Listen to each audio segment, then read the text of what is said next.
Today on Kat's Vegan Kitchen, I'm going to show you that just because it's a dessert doesn't mean it can't be healthy. This apple tart recipe is satisfying and delicious, and it's also a healthy, no-bake dessert recipe. But everyone is going to love this recipe. Welcome to Kat's Vegan Kitchen. If you find value in this video, remember to hit subscribe so you never miss a recipe. Let's get started. For this recipe, I'm going to use about 3 apples. Now, in traditional apple pie, you're going to use a tartar apple. But in this recipe, because we're not baking the apples, I'm going to use an apple that has a little bit of sweetness. I'm going to use a Honeycrisp apple. Any apple that has a little bit of sweetness will work. You notice I'm cutting the apples into quarters, and then I'm just making sure the core is taken out of them. If you watch my videos, you know I'm going to leave the skin on my apples. Why? Because the skin has so many nutrients in it. I also think leaving the skin on makes the dessert a little bit prettier. Each quarter I'm gonna slice it in about 6 to 8 pieces. So what I do to make sure my apples do not turn brown is I let them sit in a container with a little bit of lemon juice and water, and that way they won't turn brown. Our next step is we're gonna cook our apples for just about 10 minutes in a pan full of water. I developed this recipe for a friend of mine who does not eat any refined sugar or any refined flour. So there is no refined sugar in this recipe, and I'm gonna explain why that makes a big difference for our blood sugar levels. I covered my apples with water, and I added about a half a teaspoon of cinnamon and a quarter teaspoon of cloves. Now I'm just gonna stir them to make sure that's mixed in.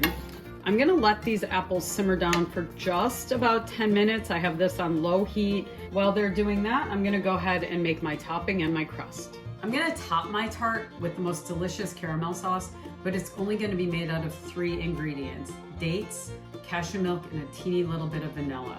I'm using medjool dates. I'm gonna show you, you have to pit the dates. So they have these little ends. So we're gonna cut the end off, and then we're going to take the pit out of the dates. For the caramel sauce, I'm gonna use about 10 dates and a food processor. Now let me talk about this, because there's been a lot of talk in the media about sugar, and sugar is not a health food. We know that. But the sugar from fruits and vegetables has fiber in it, and that fiber helps you absorb that sugar more slowly. That's why this is not as bad for you as eating a donut. It's not gonna spike your blood sugar the same way a traditional caramel sauce would that's made with brown sugar. I'm going to add just a teeny tiny little bit, and I'm going to do this as we do it slowly, of cashew milk. Now this is my homemade cashew milk, so it's a little bit thicker than the kind you might get at the store. And I'm also going to add in just a quarter teaspoon of vanilla. Now I'm gonna process it till it's at the thinness I want it to be at. If you notice, I'm pulsing it first to get those dates chopped up. Once they're nice and chopped, I'm gonna go ahead and turn it on. I do see I'm gonna need a little bit more liquid. Now, if you don't have cashew milk, you can use water to thin it. You can use oat milk, you can use almond milk. Use unsweetened almond and oat milk. And I'm going to slowly add just a little bit more cashew milk. You see how you have to add the cashew milk till it's at the consistency you want it to be at. I want my caramel syrup at the end to be thin enough so that I can drizzle it over my pie. This is pretty good. I'm probably gonna thin it out a little bit more. I added about a half cup of cashew milk, but remember, my cashew milk was a little bit thicker, so you might not need to add as much. Okay, I'm gonna take my caramel sauce, I'm gonna store it off to the side, and I'm gonna make my crust. The reason I made my sauce before my crust is we are gonna use the food processor to make our crust, and the leftover caramel is gonna give it just a nice sweetness. I am going to add about 1.5 cups of medjool dates to my food processor, and I'm going to add about 2.5 cups of walnuts or a walnut almond mixture. I'm using a walnut almond mixture because sometimes walnuts can have a slightly bitter flavor, but you can use one or the other. These are unsalted nuts, so I'm gonna add in just a quarter teaspoon of salt.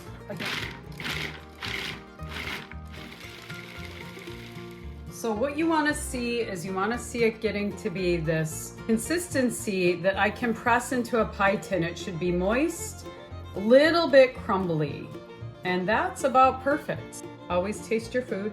Oh my God, that's good. So while we were doing all that, our apples were cooking down. Now I want to transfer them with a slotted spoon to a plate, and I want them to cool until they're really nice and cool. No more heat in them before I put them in my crust. If you were going to make this for raw vegan, I just use fresh berries, same crust and same topping, and that's gonna make it a raw vegan dessert.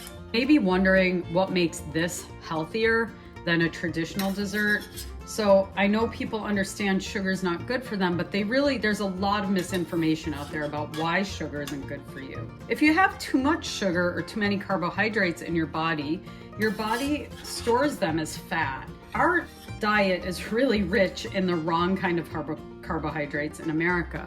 But things like fruits and vegetables and whole grains, they're the right kind of carbohydrates that you want to include in your diet because they have fiber and they have a ton of vitamins and minerals. And when they break down slowly. You don't get that blood sugar spike, and you also get the added benefit of vitamins and minerals. And just looking at that, it makes sense. This doesn't look like a plate of donuts. Now, while our apples are cooling, I'm going to go ahead and make my crust. And I'm just going to take that beautiful date nut mixture and I'm going to push it into my pie crust. Now, ideally, we want to let this sit in our refrigerator for maybe 20-30 minutes. So while the apples cool, you can let your pie crust sit. It's time to put our beautiful, delicious, healthy apple tart together. It looks pretty. It tastes great. All right, now the best part. We're gonna take our caramel sauce. I put mine in a pastry bag. You don't have to. You can put yours, you could drizzle with a spoon.